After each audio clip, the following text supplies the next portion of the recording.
Il-bastiment Kempi li huwa maqbud f'baħar jibla l-art u riħ qawwi mal-kosta tal-Lvant ta' Malta fiż-żona tal-Blata tal-Allies baqa' jiġi assistit mill-għanex tal-Irmonk, Spinola u St. Elmo sabiex jevita milli jankra mal-kosta.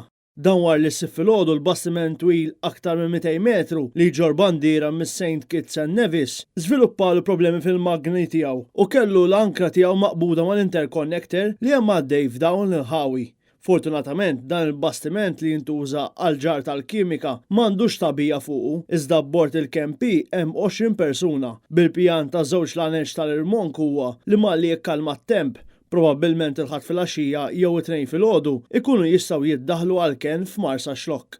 Jidher li l-prassi f'każijiet bħal dawn hija li malli l-baħar jikkalma l-ankra titqaċċat biex titħalla fil-post sabiex l-interconnector ma jġarrabx ħsara.